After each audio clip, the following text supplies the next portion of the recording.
मधु, मैं आपसे ही पहला सवाल करना चाहता हूं कि सरकार ने जो अध्यादेश लाने की जल्दबाजी के पीछे जो अपने सारे कारण बताए हैं वो काफ़ी नहीं है आप लोग को ये संतुष्ट करने के लिए कि एक मौका आएगा।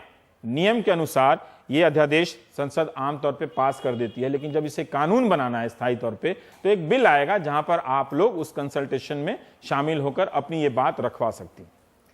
देखिए, हमें ये पूरे प्रोसेस से बहुत आपत्ति है और ये हम कहेंगे और कहते रहेंगे। जब डेमोक्रेसी में कानून ऐसे नहीं बनते और खासकर अगर आप इसको इमरजेंसी सिचुएशन मानते हैं तो जो कंस्टिट्यूएंसी सबसे सफर ज्यादा करती है यौनिक हिंसा से, उस कंस्टिट्यूएंसी से आपको बात करनी पड़ेगी और करनी चाहिए। अब पिछले साल अगस्त में इन्होंने एक क्रिमिनल लॉ अमेंडमेंट बिल पेश किया था। वो पेश किया था तो उसके ऊपर ऑब्जेक्शंस वुमेन्स ग्रुप्स ने डाली थी और उन ऑब्जेक्शंस को टोटली डिसरिगार्ड कर दिया था कि ये इसमें कोई मायने नहीं है। दिसंबर में ये वही बिल पार्लियामेंट में आया और दिसंबर 16 को ये केस हमने देखा।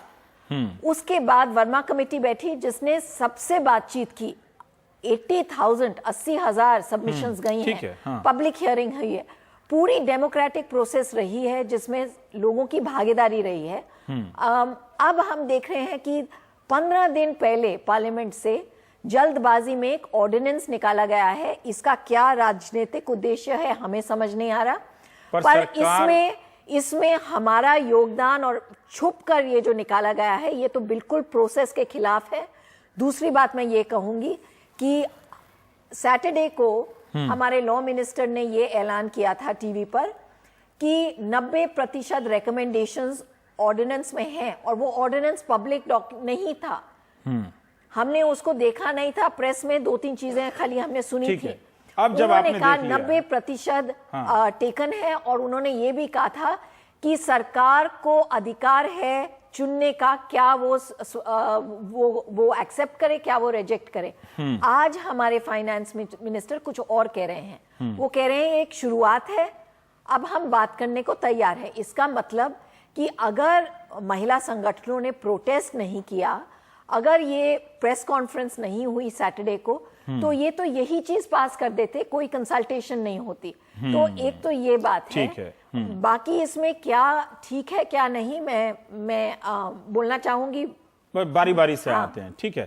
सहवाग, मतलब क्या मंसूबा क्या हो सकता है कि सरकार उन आशंकाओं को ज्यादा मौके देना चाह रही थी कि ये AFSPA जो armed forces special protection act जो है उसके लिए, या ब्यूरोक्रेसी जो नौकरशाही को जो लेकर बड़ा अफसर छोटे अफसर वाला जो मामला है, उससे बचने के लिए सरकार के कहीं भीतर ही असंतोष ना हो जाए इसलिए जल्दी में लाई, या सचमुच उसका कहना सही है कि नया कानून आने तक, नया कानून बनने तक का जो वक्त है उसका लाभ किसी को ना मिले इसलिए कानून लाया गया?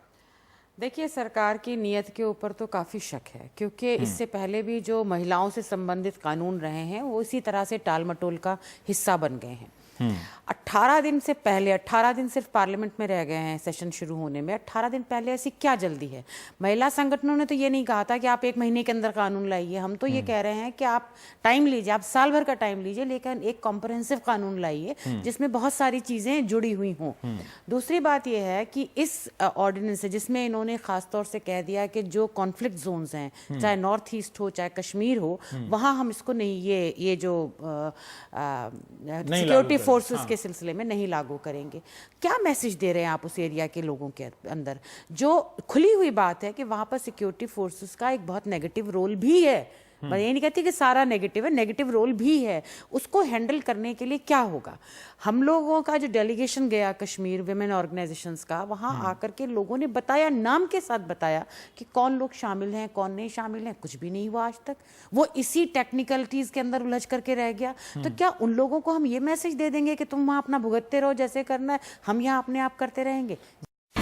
India's #1 news app just got even better. Download NDTV's new app. Fully optimized for retina display. Full screen view. Faster response time. And Sudoku. NDTV's new iPad app. Download now.